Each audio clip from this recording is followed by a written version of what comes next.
Sister-in-law swapped my daughter's medication before her recital to humble her. She collapsed under the spotlight. I ran. They told me not to cause a scene. But when I opened her pill case, it wasn't medicine. It was sugar. And my sister-in-law? She smiled. Said it would teach her a lesson. That was the moment I changed. And so did everything else. I can still hear the sound of her body hitting the stage. Still see her small hands trembling against the piano. I trusted them. I trusted her. I thought family meant protection. But standing over my daughter's crumpled body, I learned otherwise. They wanted me silent, obedient, ashamed.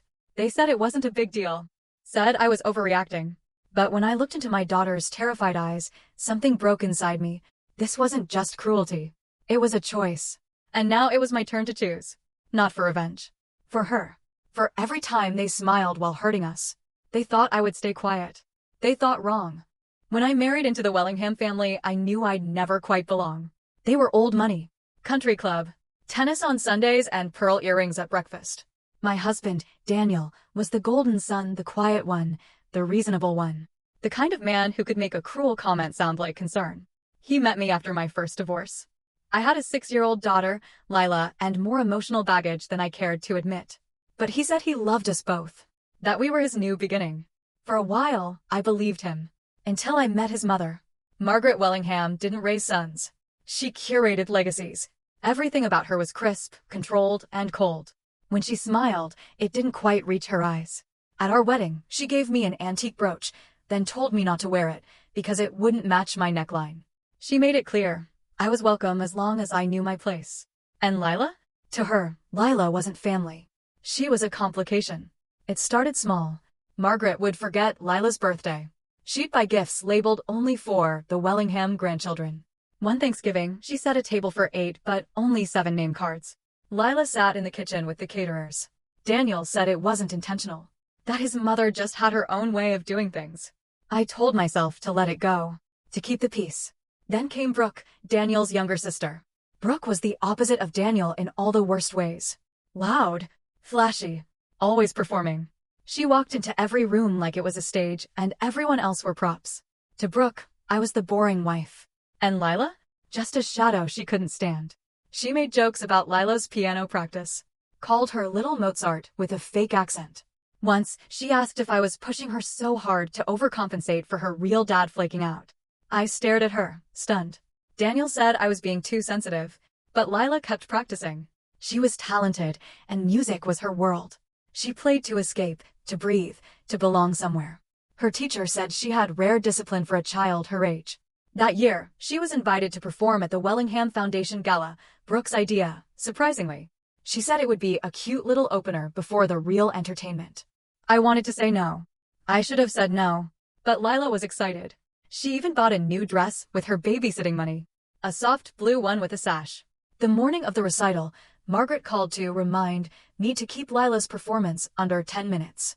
People are there for Brooke's engagement announcement, not a student recital, she said. That was the first time I felt the heat behind her voice, not cold anymore, but controlled contempt.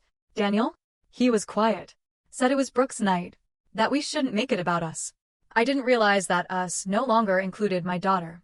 Lila's medication had always been part of our routine. Every morning. Every evening. She had a mild neurological condition that required daily regulation. Nothing life-threatening, unless she missed a dose. Then came the dizziness. The tremors. The full-body disorientation. But she was careful. Always had been. That afternoon, I watched her take her pill. I handed her the bottle myself. Or thought I did. We arrived early to the gala. Brooke was already there, dressed in white like it was her wedding. Margaret stood beside her like royalty. Daniel slipped into host mode, shaking hands, smiling. I stayed with Lila backstage. She looked nervous but ready. Her hands were steady. Her eyes bright. You're gonna be amazing, I told her. I hope Grandma claps, she whispered. I should have known right then. Something was off. They never intended to let her shine. They just wanted her to break. And I let them. I let her walk on stage under those lights, trusting that her family wouldn't sabotage her. I didn't know how wrong I was. The Wellingham Foundation Gala was held at the Langston Club, an old money fortress dressed up in chandeliers and champagne. Everything was white and gold. Brooke's theme, of course. Lila and I arrived just after 4. Daniel had gone ahead earlier to help with setup, though we both knew that really meant standing next to Brooke for photo ops. I had Lila's dress folded over my arm to keep it from wrinkling. She held her sheet music tight against her chest. Her fingers kept twitching, restless, excited, nervous. "You okay?" I asked. She nodded. "I think so. My stomach's weird though. Probably just butterflies," I said, even though something about the way she said it made my chest tighten. We were escorted to the green room behind the stage. Lila changed while I unpacked her purse. Her pill case was in the side pocket. Still zipped. Untouched. Strange. I swore I had watched her take it at home. But there were people everywhere. Distractions. Noise. I told myself I was being paranoid. Margaret appeared at the doorway just as Lila laced up her shoes. "Gwen," she said, giving me a smile that didn't touch her eyes. "Try to keep this short. Brooke wants to make her big announcement before the dinner course." "She'll only play one piece," I said. "It's under 5 minutes." Margaret gave a small nod, looked Lila over like she was inspecting a table setting, and disappeared. Lila sat beside me, staring at her hands. "Do you think Aunt Brooke will clap?" I forced a smile. "If she doesn't, I will." Loud enough for both of us. Her piece was Claire de Lune. Soft, dreamy. She'd practiced it for weeks. But when they called her name, I felt her fingers clench around mine. "She's here for Brooke," someone whispered behind the curtain. Not her little side act. Lila stepped onto the stage anyway. She sat tall. Brave. A single spotlight fell over her and the piano. And then, nothing. 3 measures in, her hands froze. Her body swayed. She blinked like she was underwater. I stood. She stumbled off the bench. Her legs buckled. I moved before I could think. Ran. Gasps rose around me. A few polite murmurs. A handful of people thought it was part of the act. I dropped to my knees beside her. "Baby, look at me." "Lila, it's Mom. You're okay." But she wasn't. Her skin was cold. Her breaths were too fast, then too slow. Her pulse a butterfly trying to escape her chest. She looked at me, dazed. "I don't feel right," she whispered. I grabbed her purse. Fumbled the zipper open. Snapped the pill case open. And stopped breathing. Inside weren't her meds. They were white. Round. Coated in sugar. Candy. Not pills. Not medicine. I stared. Then heard the voice. "Oh, Gwen, don't be so dramatic." Brooke. Leaning against the wing wall in a champagne dress, and a smug little smile. "She's just nervous. Maybe this will humble her a bit." Honestly, she's been acting like the star of the show. The world spun. And somewhere behind me, someone clapped. I don't remember screaming. I don't remember standing. But suddenly I was in front of Brooke, holding the pill case in my hand like it was a weapon. "These aren't her meds," I said, voice low, shaking. "What did you do?" Brooke didn't flinch. She just shrugged. "Relax. It's just sugar. Not like it'll kill her. She's fine." I looked at Daniel. He had come up from the audience, standing a few feet behind her, frozen. "Say something," I snapped. He blinked. "Gwen, maybe it was a mix-up. Maybe she didn't mix anything up." I gave her the bottle. I watched her take it. That wasn't this. I held the candy out. This was swapped. He looked at Brooke. Then away. "Let's not cause a scene." A scene. Our daughter was barely conscious, lying on a stage under a spotlight like a marionette whose strings had been cut, and they were worried about a scene. The paramedics arrived. They moved fast. Questions. Vital signs. Oxygen mask. As they loaded Lila onto the stretcher, Brooke whispered behind me, "Honestly, you're overreacting." Maybe a little humility is exactly what she needed. That sentence would live inside me forever. Margaret approached, her voice sharp but hushed. "Gwen, let's discuss this privately. Brooke didn't mean any harm. And we cannot have drama tonight." "I'm going to the hospital," I said, stepping back. "With my daughter." "You're making a mistake," she hissed. "No," I said calmly. "You did. They didn't follow me. No one ran after the ambulance. Daniel didn't even call until hours later. And when I looked at Lila, pale against white sheets, I knew exactly what had happened. They didn't love her. They didn't care. They just wanted to keep the Wellingham image polished, even if it meant destroying a 12-year-old girl. That was the moment I stopped hoping they would change. That was the moment I changed instead. The hospital room was quiet. Too quiet. The kind of silence that sits in your chest like a rock. Lila was asleep, hooked to monitors. Her small hand curled beside her cheek. They said she'd be okay. The meds had worn off just enough to trigger a crisis, but not enough to do permanent harm. Lucky, they said. I didn't feel lucky. I felt cold. controlled, focused in a way I hadn't in years. My phone buzzed for the 5th time that hour. Daniel. I let it ring. He hadn't come to the hospital. Neither had Margaret. Brooke, obviously, hadn't even checked in. Instead, I'd gotten texts. Don't make this worse. Let's not blow this out of proportion. Think of the Foundation's reputation. They wanted silence, compliance, shame. But that night, as I sat beside my daughter's hospital bed, I didn't feel shame. I felt fire. I texted Laura, my best friend and a corporate lawyer. We hadn't talked much since my second marriage, but I knew she'd come. And she did. In heels, with a tablet, and a steel expression that told me she was already 5 steps ahead. I brought what you asked for, she said quietly, nodding to the folder she held. Your father-in-law's trust documents. 6 months ago, Daniel's father passed away. He'd left a sizable trust behind. Everyone assumed Brooke would manage it, until the will was read. To everyone's surprise and dismay, it was left under my control. Full trustee rights. Daniel had insisted it was temporary. A legal formality. Margaret had called it a curious choice. But now, it was a weapon. One they never saw coming. Laura and I sat in the hallway while Lila slept. She flipped through the trust file and stopped at a clause halfway through. Here, she pointed. Moral turpitude clause. If any beneficiary engages in misconduct, criminal, malicious, or negligent, the trustee has the right to freeze or revoke funds. I stared at the paper. Does swapping a child's meds count? Absolutely. I nodded. And what about embezzling? Say, if someone was moving money from the trust to private accounts labeled as event expenses. Laura tilted her head.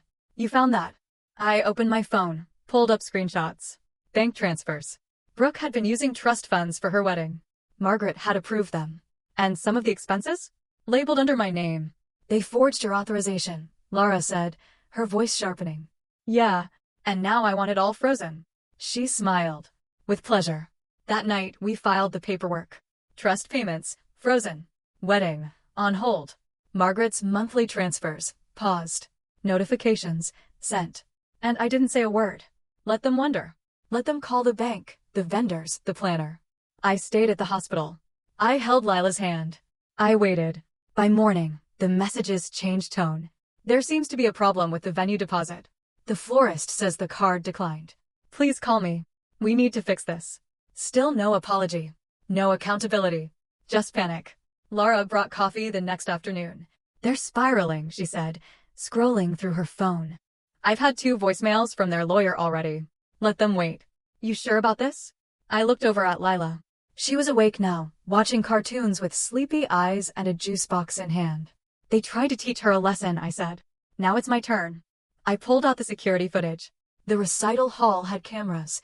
One captured Brooke backstage, talking to someone, laughing. Then the words, maybe this'll humble her. Caught in perfect clarity. I uploaded it to a secure drive. Shared it with Laura. Saved it on a backup USB. It wasn't about revenge. It was about consequences. For once, they weren't going to win. And this time, I wasn't going to whisper. I was going to show them how loud quiet justice could be. Brooke's replacement event was held at the Ridgemont Conservatory, smaller than the original venue, but still gilded in crystal and denial. She'd rebranded it as a private celebration, but we all knew what it was, a desperate attempt to save face. I wasn't invited, of course. Didn't need to be. I showed up anyway. In black. Calm. Alone. The room buzzed with carefully curated guests sipping champagne and avoiding eye contact with the open tension in the air. I saw Margaret by the fountain, her pearls too tight, her smile too stretched. Brooke stood beneath an arch of roses, laughing too loudly, her fiancé by her side, though his smile didn't quite reach his eyes. When she saw me, her face fell, then turned sharp. You can't be here, she hissed, heels clicking toward me. Security. They won't touch me, I said, setting a folder on the buffet table. I'm still a trustee. Still a donor. Still a Wellingham, at least on paper. Margaret appeared beside her. Gwen, what is this? You've made your point. Now leave. I opened the folder. I'm just delivering updates. Financial records. Security footage. And a legal summary of why the trust payments are frozen. Guests had started to turn. The music dimmed. Brooke reached for the folder, but I pulled out a USB drive first. Care to explain this? I asked, holding it up. Her face drained. That's private. It's a public venue. Public footage. Public behavior. I turned to the crowd. This woman, I said calmly, swapped my daughter's medication before her performance, on purpose. To teach her a lesson. Gasps. A few hands clutched pearls for real this time. She collapsed on stage. Ended up in the hospital. And her family tried to cover it up. That's a lie, Margaret snapped. Then why did the trust board vote unanimously to freeze your access? I asked. Why are vendors pulling out? Why are your lawyers avoiding court? I dropped the folder. Pages spilled across the table. Medical reports. Trust account statements. The recital hall's camera stills. Brooke lunged. You're jealous. You've always hated me. No, I said, stepping back. I've just stopped letting you in. Her fiancé stepped forward, finally speaking. Is this true? Brooke didn't answer. Margaret tried to spin, to soften, to redirect. It was a misunderstanding. A family matter. That put a 12-year-old in the ER, I said. The room was silent now. I looked around, at the catered lies, the empty glasses, the wilting flowers. This was never about a wedding, I said. It was always about power, control, image. But not anymore. Brooke's fiancé turned and walked out. Guests followed. Margaret stood still, trembling, mascara smudged. You'll regret this, she whispered. No, I said softly. You will. Then I walked out, heels echoing across marble, head high. I didn't need revenge. I just needed the truth to speak for itself. And it did loud and clear. The days that followed were quiet. Not empty, just quiet. No more calls. No more warnings. No more threats dressed up as advice. The trust board finalized their decision. Brooke and Margaret were removed as beneficiaries. Permanently. Their access to the family estate, the foundation, the monthly allowances, all gone. Turns out, Dad Wellingham had anticipated chaos.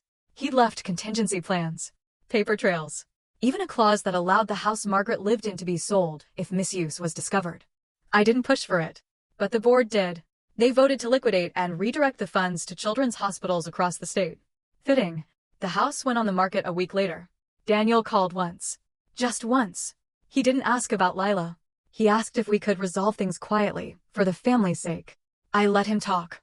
Then I hung up. Lila healed faster than I expected. Kids are resilient like that. Her body bounced back, and soon so did her music. I found her one morning playing again, same song. Claire de Lune. This time, she finished it. Was it good? She asked. It was perfect, I said. We moved out of the Wellingham neighborhood. I sold the second car, canceled the country club membership, packed the crystal I never used. Lila and I found a little yellow house on the edge of town. Nothing fancy. Just ours. We planted flowers. Painted the mailbox. Laughed a little louder than we used to. One afternoon, as we unpacked the last box, she looked up at me. Do you think they'll ever say sorry? I paused. Then smiled. I don't need them to. And I meant it. Because peace didn't come with apologies. It came with space. With mornings without tension.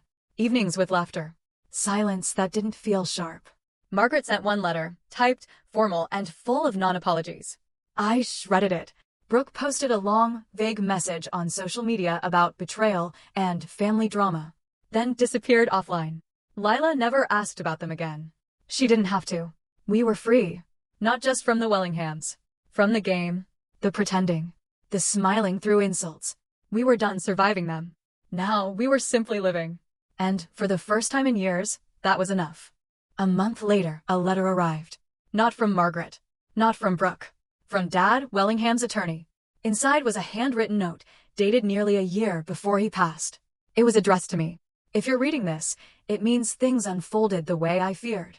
I saw what Margaret did to my first wife. What Brooke did to others. I didn't speak up back then. But I can now through you.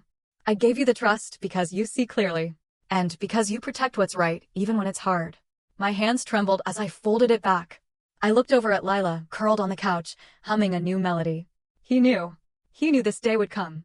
And he gave me the tools not for revenge, but for protection. I didn't burn bridges. I just closed the gates. They taught Lila about cruelty. I taught them what it feels like to lose power. And then, I walked away. Not bitter. Not broken. Just done. Free. Exactly what we both deserved.